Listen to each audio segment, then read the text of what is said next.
Welcome.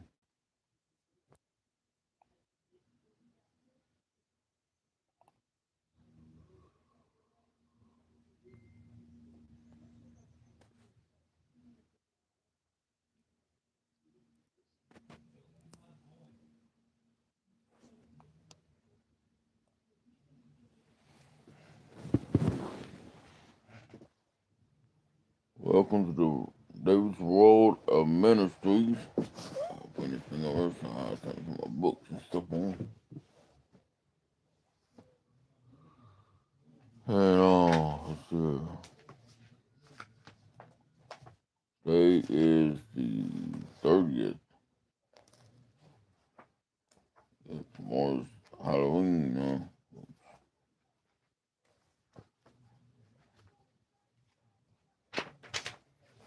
The verse of the day is going to be out of the book of John, 12, chapter 24th verse.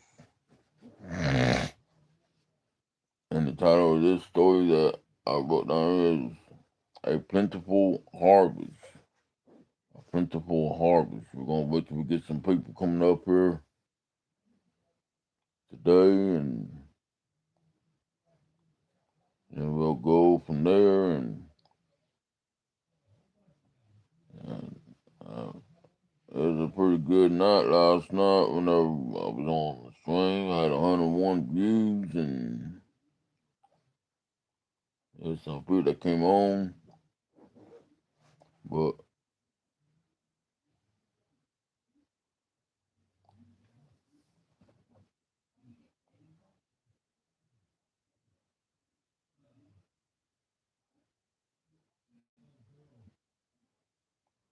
so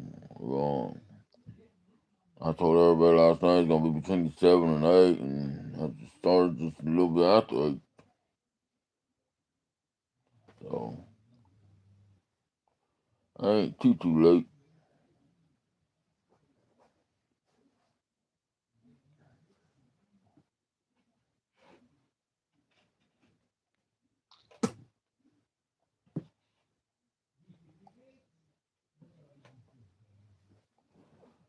So it's a nice cool morning this morning. And I think today's gonna be highs in the upper 60s.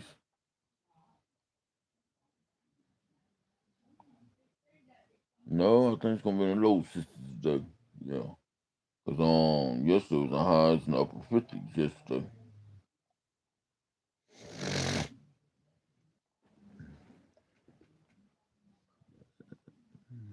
Mm. How you doing, Zold? Zold? Zold?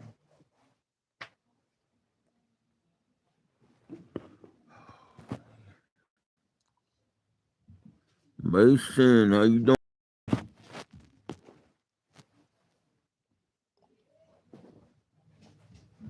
But for the ones that's new to my stream, I do a Bible study every single day, and well, I do one 3 times a day actually. I do one between 7 and 8 in the morning, and I do one at 12 noon, and I do one again at 5 in the afternoon. And now tomorrow, I don't know if I'm gonna have. I don't know if I'm gonna be able to be on live tomorrow night because my service runs out tomorrow. But if I can, I will be. And, but the verse for the day is out of the book of John, 12th chapter, 24th verse. And the story I wrote here is A Plentiful Harvest. The title of it is The Plentiful Harvest. And, and tomorrow night, I believe at the church we're gonna be doing trunk or treat or treat the trunk or something. That's something that the church ladies is doing. But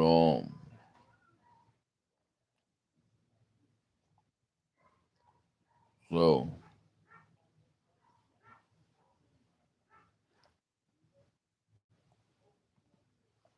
they doing that for the kids and over there. They give out candy and give out hamburgers and hot dogs and chips and all that stuff. Um, so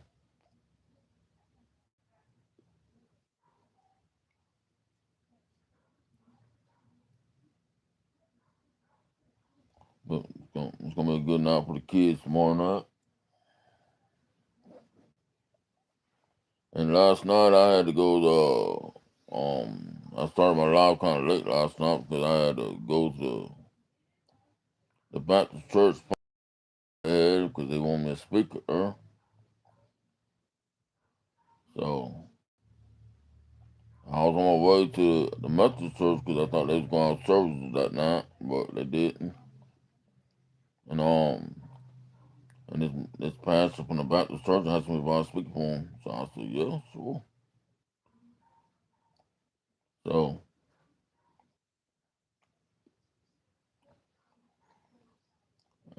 he see me going down. He see me over there by the own lot company. And he come over and asked me if I speak for him. I said, sure, I will.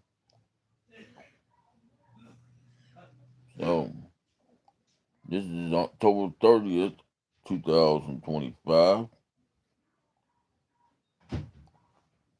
And my name is, at church they call me pastor, but I'm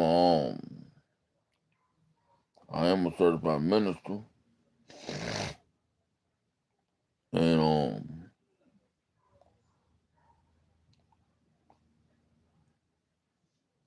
but on live people call me David. So it don't matter how you what you call me. I mean, I don't call me nothing nasty, but it don't matter what you call me. But so we're gonna go ahead and get started, and eventually more people will pop up, and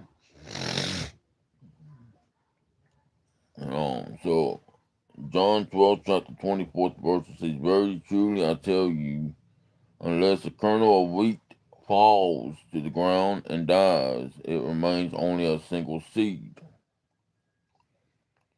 And the story I wrote here is, it says, Jesus is referring to himself here. The disciples loved and worshipped the kernel of wheat from God, and it was shocking to hear that he was going to die. He was so precious to them. How could his life end in such a meaningless way? Jesus explained God has something better in mind, a plentiful harvest. If I die for the sins of humanity and am resurrected, then God will have a crop of countless people who can share in his life. I'm one now, but when I die, I will live in millions of people all over the world. God did revive the kernel of wheat, raising him up to give hope to all people. And I put a little extra down here. And I said, disciples are remarkable, not only because they follow Jesus, but also because Jesus lives in them. It's Jesus, Emmanuel, God with us, who gives strength to every believer. So, and if we're able to come on tomorrow, then we'll be on the last one, October 31st, and we'll be starting in the month of November. So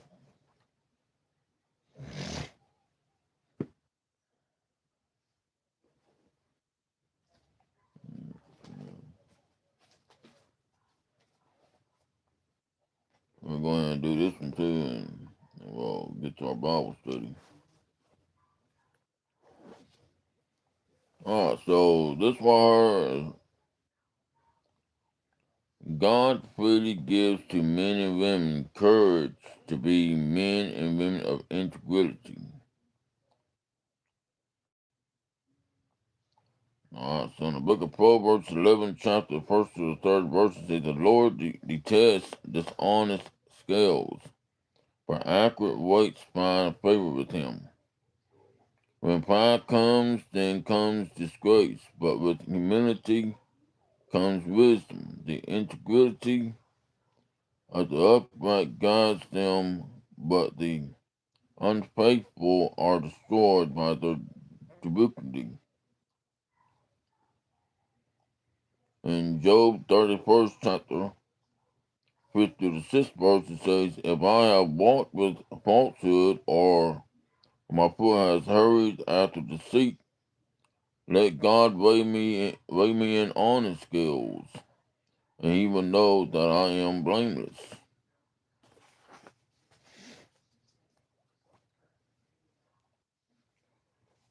In Psalms 1st chapter, 1st to the 6th verse, it says, blessed is the one who does not walk in steps with the wicked, or stand in the way that sinners take, or sit in the company of mockers, but who delight is in the law of the Lord, and who meditates on his law day and night. That person is like a tree planted by a stream of water, which yields its fruit in seasons, and whose leaf does not wither. Whatever they do prospers. Not so the wicked, they are like chaffs that the wind blows away. Therefore the wicked will not stand in the judgment, nor sinners in the assembly of the righteousness. For the Lord watches over the way of the righteous, but the way of the wicked leads to destruction. And that's what I was trying to talk tell I think it was Brother Danny. He came on my live the other day, and he's having a bunch of problems about watching porn, and I said,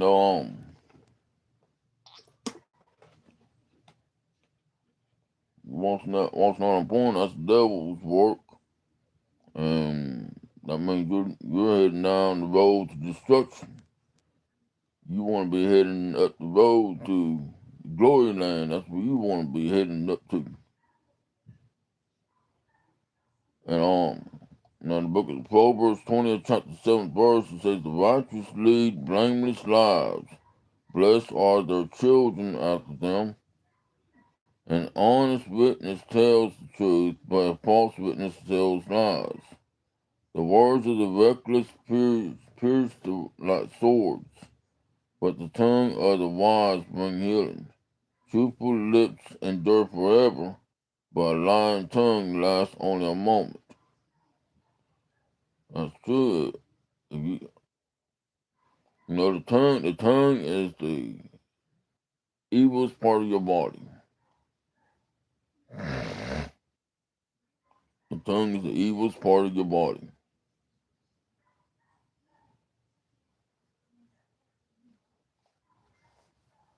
And in the book of Job, 27, chapter 1st to the 6th verse, and Job continued his discourse. As surely as God lives, who has denied me justice? The Almighty who has made my life bitter as long as I have life within him. The breath of God in my nostrils, my lips will not say anything wicked, and my tongue will not utter lies. I will never admit you are in the right till I die. I will not deny my integrity. I will maintain my innocence and never let go of it. My conscience will not reproach me as long as I live. And in the book of Psalms 112, verse 5 to 7, good will come to those who are generous and then friendly, who conduct their affairs with justice. Surely the righteous will never be shaken. They will be remembered forever. They will have no fear of bad news. Their hearts are steadfast, trusting in the Lord. In Psalm 7, chapter 8 to the ninth verse, let the Lord judge the people. Vindicate me, Lord, according to my righteousness, according to my integrity, O Most High. Bring to an end the violence of the wicked and make the righteous secure. Secure you, the righteous God, who probes minds and hearts. Now, when we get back to this around noontime, we'll be saying God asks men and women to witness to the Lord, or witness to the lost. So, uh, now to our Bible study,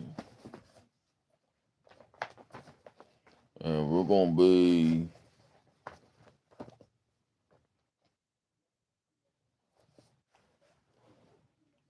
in the book of Luke, second chapter, 41st to the 51st verse.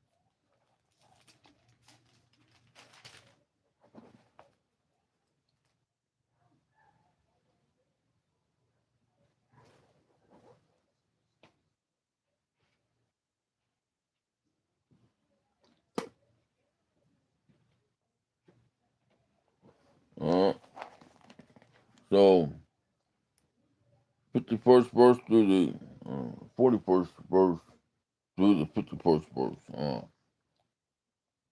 It says his parents went to Jerusalem every year at the feast of the Passover, and when he was 12 years old, they went up to Jerusalem according to the customs of the feast. When they had finished the days, hey Kate, how you doing?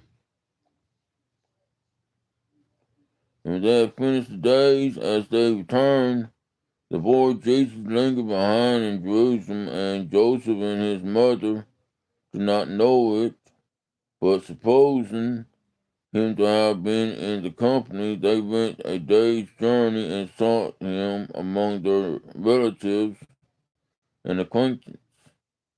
So when they did not find him, they returned to Jerusalem seeking him. Now so it was that after 3 days they found him in the temple, sitting in the midst of the teachers, both listening to them and asking them questions, and all who heard him were astonished at his understanding and answered. So when they saw him, they were amazed.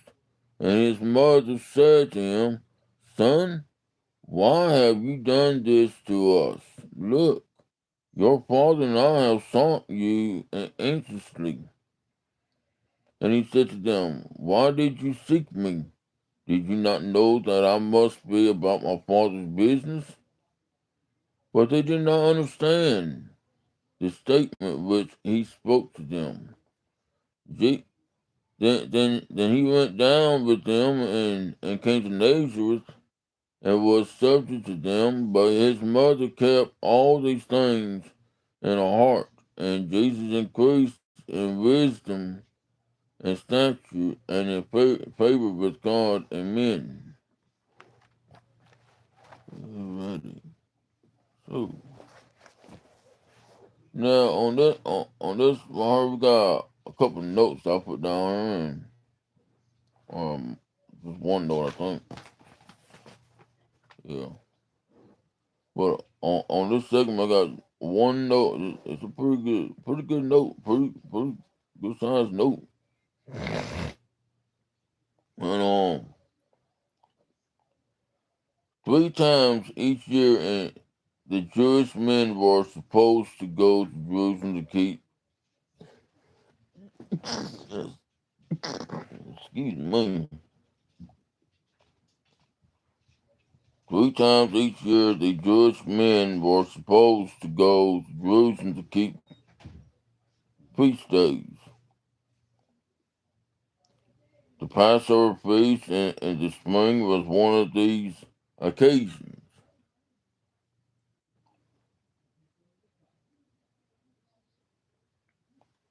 On this particular year, Jesus was 12 years old. He and his family made the trip with many others from Galilee. And this is a note I put down here.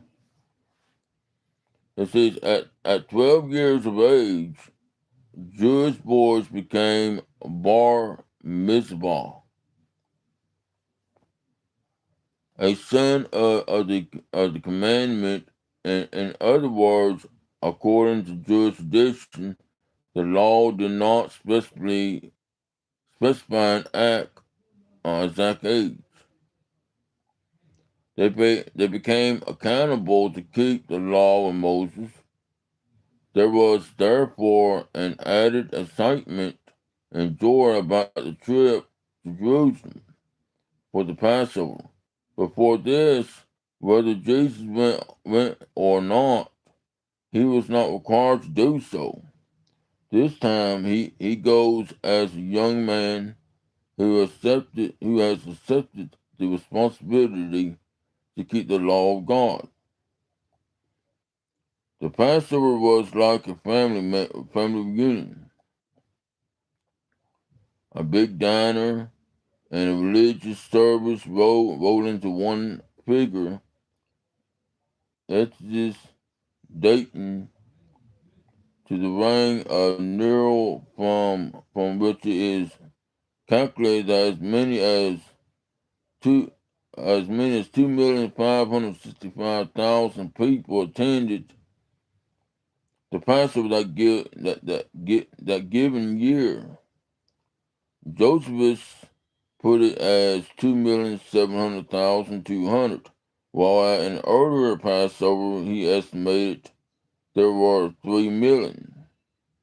Many of these people would have stayed in outlying areas such as Bethany and Bethpage.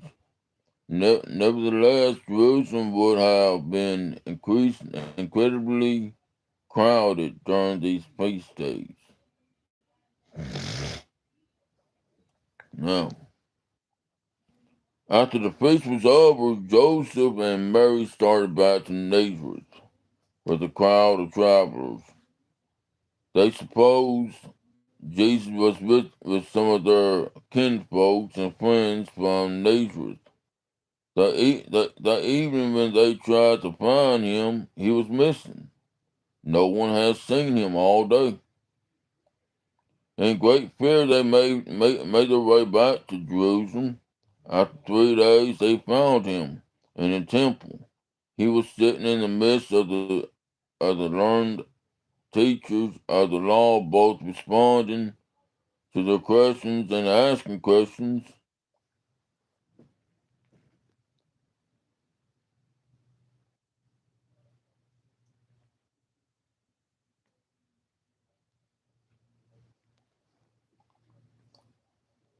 A um trans black man. Why you want to be a transport man?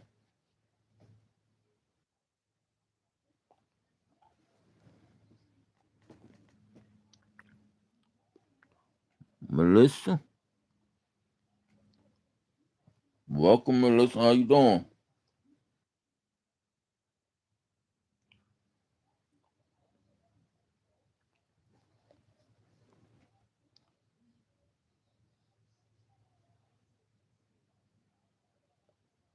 You was born white, and you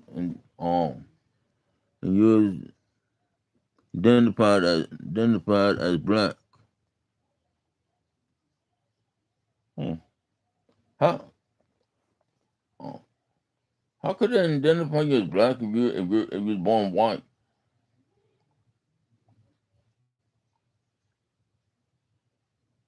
I ain't never heard that question before. But I'll get back with you on that. I gotta talk to some of my colleagues about that. But I'll get back with you on that, and I'll give you the answer.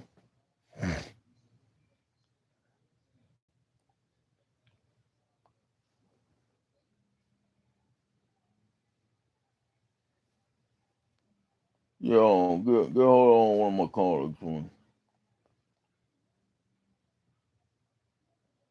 and and ask him that question, and see what he says. 'Cause I ain't never been asked that question before. I've been asked a lot of questions, but I ain't never been asked that question before.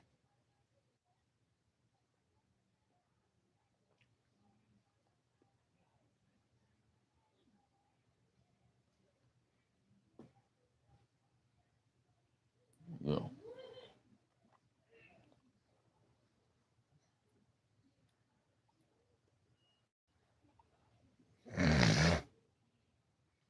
no.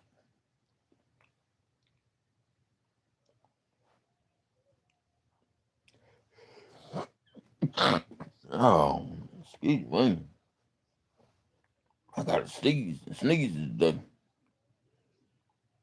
Joseph and Mary were astonished. They said, "Son, why have you done this to us? Look, your and I have been frantically searching for you." In complete honesty, Jesus replied that he was perplexed. "Why did you have to search? Didn't you know that I would be in my Father's house?" Jesus wondered. Why they did not know to look at the temple first. Of course, it has been an ancient that he was left behind, but an accident that he was left behind, but he could not understand why they were not.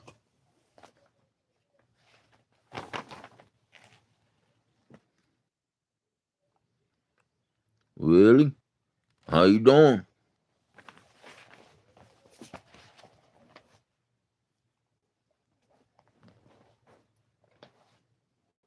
Immediately guessed where he would.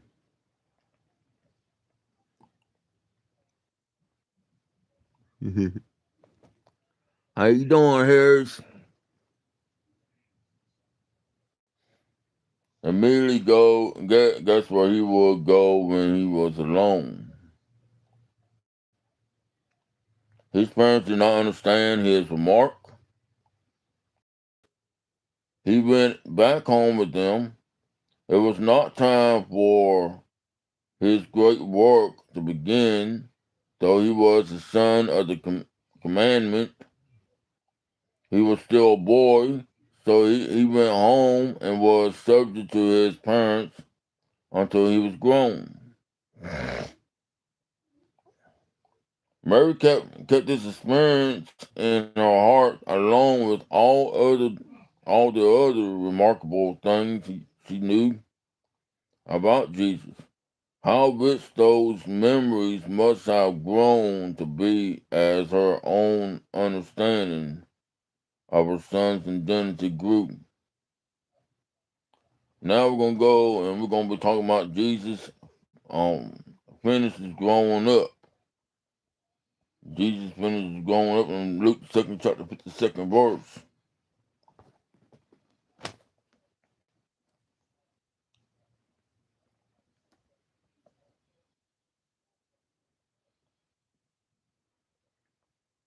And see, then Jesus increased in wisdom and stature and in favor with God and men.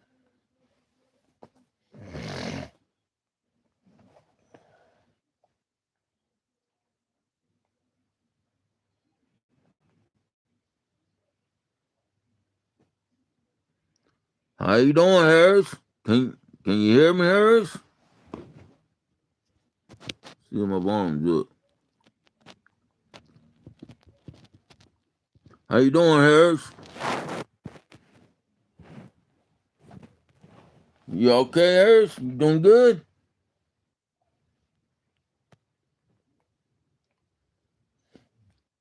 Can you hear me? My microphone's on. Well, that's good, Harris. That's good. That's good. I think my volume might have been down a little bit, and that's probably why you couldn't hear me.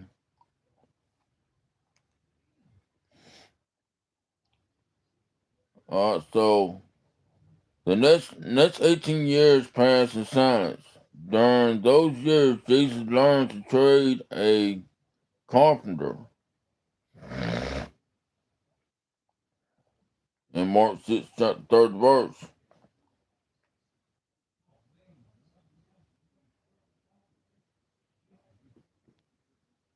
All right, Harris. From Joseph, who was a carpenter, in Matthew 13, chapter 55th verse, Jesus matured in all the ways he should have, mentally, physically, spiritually, and socially. It seems that Joseph died during these years because he is never mentioned during the ministry of Jesus as being alive or with the family. Notice notice that he was not at the foot of the cross with Mary. At that time, Jesus placed his mother in the care of John the Apostle, including she no longer had a husband to care for her.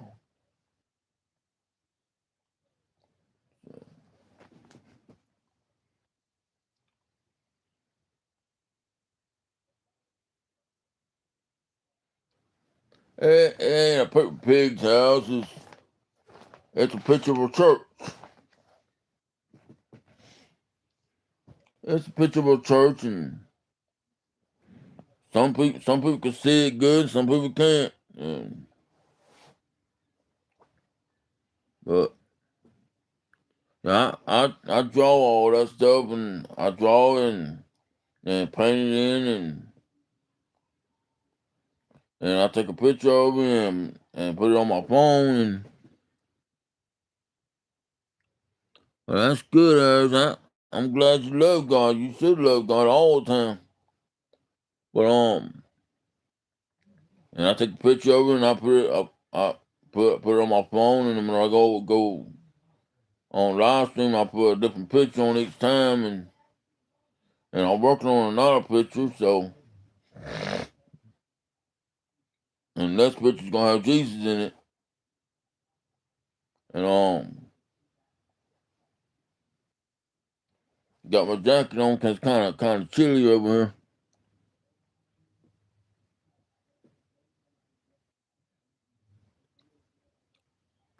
Yeah, you should love God. Everybody should love God. God does everything for us. God does everything for us. And the only thing He asks us to do is love Him. Love Him and have faith in Him.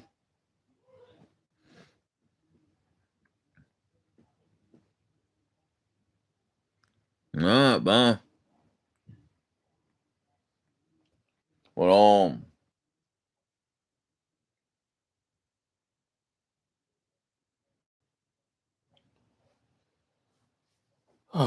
so But like I ask on most of my streams is if anybody's got any prayer requests, they can post it up on the screen or put it in my comments and I will get to it and I'll put you on the prayer list or put your family member on the prayer list. Anybody's in the hospitals, nursing homes, sick, homebound, or anybody's been um, persecuted or by persecuted Christians and we'll put you on a prayer list and we'll pray and we'll pray and we'll pray and we know God will take care of the situation and so I just want to leave with Amen, Harris. Yeah, we ought to love God.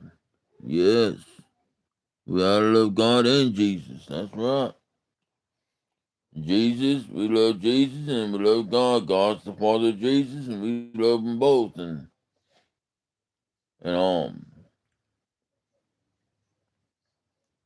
so yeah, we should love them and I'm just wanting to let people know that tomorrow I may not. All right, bye. Tomorrow I want to let people know that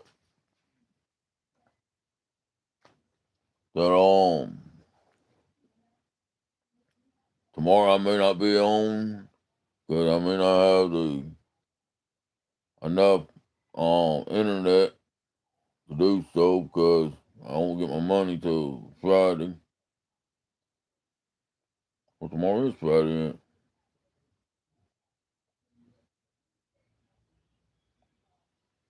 Well, if I get my money tomorrow, then